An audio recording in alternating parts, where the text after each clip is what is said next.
UDFന്റെ ശബരിമല വിശ്വാസ സംരക്ഷണ യാത്രയ്ക്ക് സമാപനം. സമ്മേളനം ഉദ്ഘാടനം ചെയ്ത പ്രതിപക്ഷ നേതാവ് VD സതീശൻ. ഭരിക്കുന്നത് കൊള്ളക്കാരുടെ സർക്കാരെന്നും സതീശൻ. ഏറ്റുമാനൂരിലെ മഹാദേവന്റെ 7.5 പൊന്നാന ഏതെങ്കിലും കോടീശ്വരന്റെ വീട്ടിലിരുന്നേന് അതും വിൽക്കുമായിരുന്നു. കമന്ന് വീണാൽ കാൽപ്പണവുമായി പൊങ്ങുന്ന കൊള്ളക്കാരുടെ സർക്കാരാണ് കേരളം ഭരിക്കുന്നത്. പത്തനംതിട്ടയിൽ LDFന്റെ വിശദീകരണ യോഗം. ശബരിമലയിൽ നിന്ന് ഒരു സ്വർണം പോയിട്ടുണ്ടെങ്കിൽ അത് തിരിച്ചു കൊണ്ടുവരുമെന്ന് VN വാസവൻ.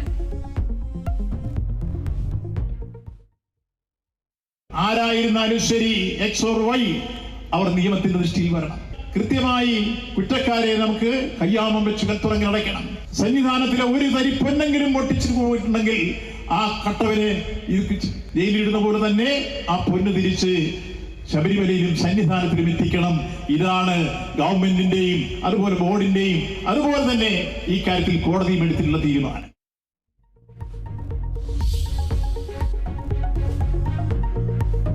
ശബരിമല മാളികപ്പുറം മേൽശാന്തിമാരെ തിരഞ്ഞെടുത്തു. തൃശൂർ ചാലക്കുടി സ്വദേശി പ്രസാദിയുടെ ശബരിമല മേൽശാന്തി. കൊല്ലം മയ്യനാട് സ്വദേശി MG മനു നമ്പൂതിരി മാളികപ്പുറം മേൽശാന്തി. നിയോഗത്തിൽ സന്തോഷമെന്ന് നിയുക്ത ശബരിമല മേൽശാന്തി പ്രസാദിയുടെ.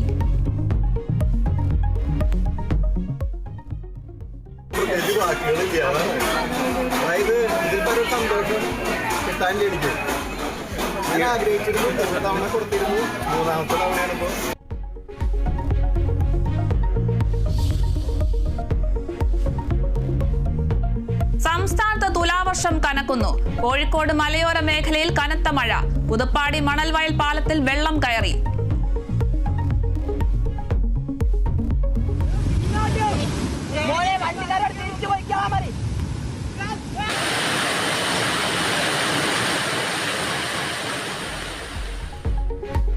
ഇടുക്കിയിൽ കനത്ത മഴയിൽ വ്യാപക നാശം. മലവെള്ളപ്പാച്ചിലിൽ വാഹനങ്ങൾ ഒഴുകിപ്പോയി. റോഡുകൾ മുങ്ങി. മുകുപാലം കൂട്ടാർ മേഖലകളിൽ വീടുകളിലും സ്ഥാപനങ്ങളിലും വെള്ളം കയറി.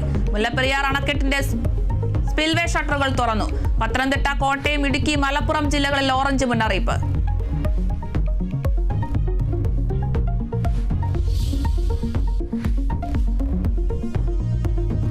ഡൽഹിയിൽ രാജ്യസഭാ MPമാരുടെ ഫ്ളാറ്റിൽ തീപിടുത്തം.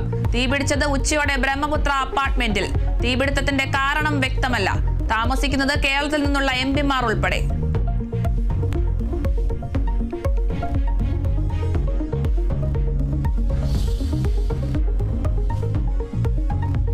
പാലക്കാട് പോത്തുണ്ടി സജിത കൊലക്കേസിൽ പ്രതി ചെന്താമരയ്ക്ക് ഇരട്ട ജീവപര്യന്തം ശിക്ഷ. 3.25 ലക്ഷം പിഴയും ഒടുക്കണം.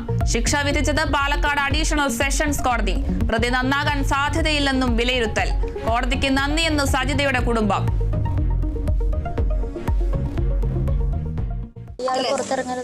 നിങ്ങൾ ഇതിൽ തീർത്തും തൃപ്തരാണ്?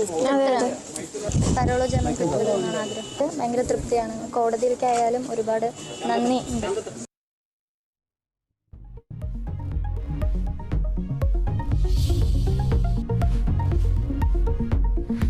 കണ്ണൂർ കൂത്തുപറമ്പിൽ വയോധികയുടെ മാല പൊട്ടിച്ചോടിയ നഗരസഭാ കൗൺസിലർ അറസ്റ്റിൽ.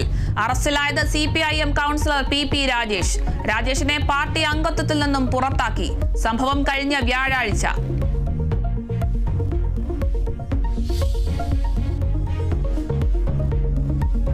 അഫ്ഗാനിസ്ഥാൻ അതിർത്തിയിൽ പാകിസ്ഥാൻ ആക്രമണം. അഫ്ഗാൻ ക്രിക്കറ്റ് താരങ്ങളടക്കം 8 പേർ കൊല്ലപ്പെട്ടു. ആക്രമണം വെടിനിർത്തൽ കരാർ നീട്ടിയതിന് പിന്നാലെ.